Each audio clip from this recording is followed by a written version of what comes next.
Good morning, everyone, and welcome to Great Day Houston. This is what is on so many people's minds right now. The matches have been set, and now we know which teams will play their games in Houston. But to have the first match between Germany and Curacao is actually something quite interesting. It will be played in Houston. In Houston, which is a closed venue, indoor. So nobody can complain about heat or weather or wind or whatever. It's closed, it's nice. The grass will be fantastic. Because that's the kind of stadium we have. All right, the FIFA 2026 World Cup is the biggest sporting event Houston has ever taken part in. Actually, bigger than anyone's taken part in. Yes, even bigger than the 2017 and 2004 Super Bowls combined. Joining us with what that means and the economic impact is David Brady, Chief of Staff for the FIFA World Cup Houston Host Committee, along with Kim Skates, Vice President of Commercial Partnerships, who leads fundraising. Good morning. Good morning, Deborah. All right. Good morning. Just your titles say there's a whole lot of stuff that's going on before we ever see anybody playing a game on the field. So I want to kind of go inside a little bit of that because people don't understand. You didn't start working on this last week. David, your role, you lead the 20-plus team members. What does that mean? Well, you have to put together an entire staff to put on something this big. You mentioned bigger than the Super Bowls. This is the equivalent of hosting 7 Super Bowls in the span of just a few weeks. The economic impact will be over $1.5 billion to our community. So that just doesn't happen getting together a couple of weeks beforehand and opening up. It takes a dedicated team, it takes a whole lot of volunteers.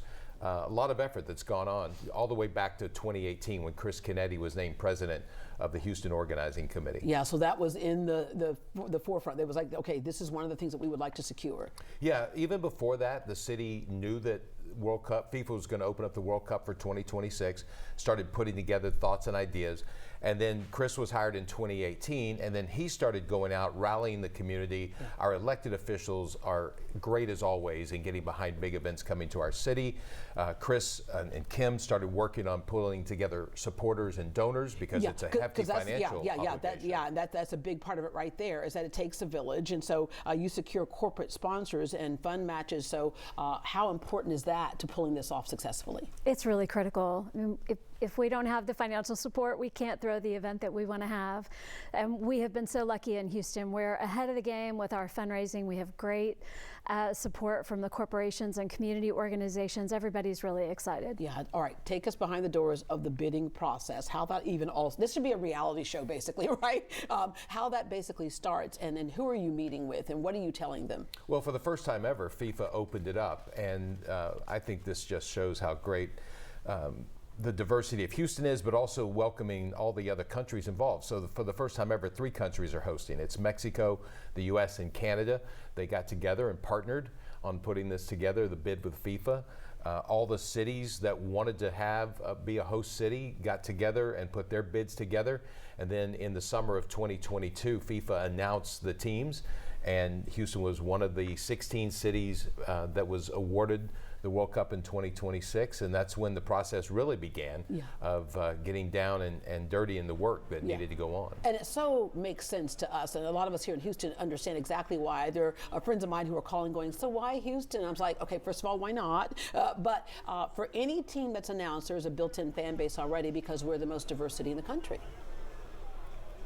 Yeah, and I think we're also in a really great position. We didn't have to do a lot of the work to the stadium, so our infrastructure is really good. We have 2 international airports, 3 if you count the Sugar Land Regional Airport. So we have a lot going for us here in Houston. Yeah, and you heard the guy say, they can play in any kind of weather because the roof will open and close and the grass should be great. Right? Well, the roof won't be open, it'll be closed. So we take over the stadium May 1st. We're bringing in an entire field that will stay in the entire time of the event from early May all the way through July, when we play our final game on July 4th. Our final match is July 4th.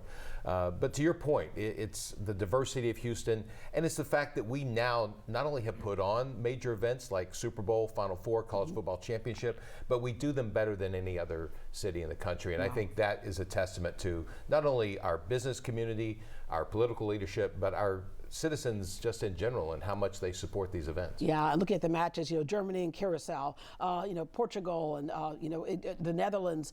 There are a couple of men's teams that have never played before, Uzbekistan and Curacao being one of them. And the nice thing about that is that you actually, when we say world, we mean world. There are countries that you never hear about with any sport that they're in. Even during the Olympics, you may not hear about them, but we're hearing about them now. Yeah, we've got 3 countries making their very first World Cup appearance in Uzbekistan, Cape Verde, and Curacao. And when you look at Curacao, that's population of that country is about the same as Pasadena. When you look at Cape Verde, their population is about the same of Arlington, Texas. Wow. And for them to be in the World Cup in the first time, those countries are going to be so excited. And we're going to see a lot of those folks here in Houston that are coming to watch their club, their nation play for the first time ever. And that's exciting. And then on the other side of the ledger, we've got 3 teams that are the top 8, 9 in the world in the Netherlands, Germany, and Portugal.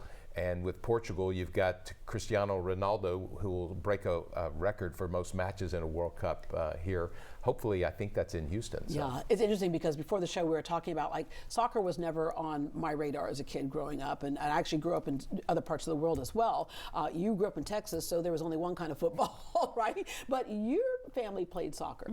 They did, yeah. I mean, I was the only one in my family who didn't play. My parents played on an adult recreational team, and my brother grew up playing soccer. And you were ahead of your time in Texas. I remember my dad and my brother watching soccer matches together and just oohing and ahhing over Alexi Lalas and all the legends back then. Yeah, you go to school and you say, no, there's another football. Trust me, there's another football. All right.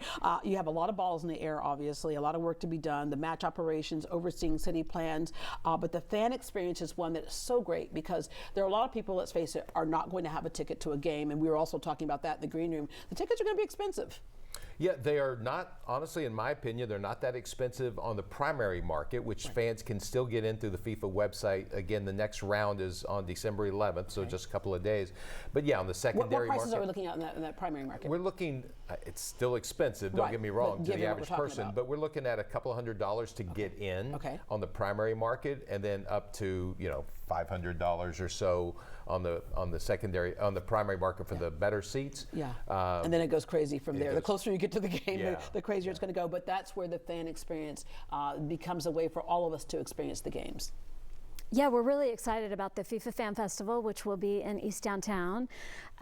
Every host city has their own plans for the Fan Festival. Houston is one of 3 host cities that's committed to being open every match of the tournament. So the World Cup this year will have 104 matches.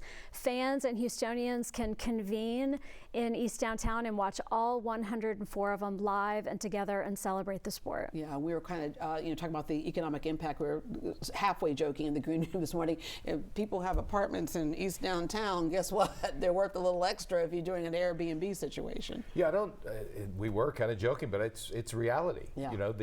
The restaurants and the hotels and even some of those smaller vendors are going to see, especially those inside the loop, are going to see a tremendous impact from this. And then with an event this big, it'll spread as well. But mentioning FIFA Fan Festival, that first match of the entire tournament is in Mexico City at Estadio Azteca in Mexico City.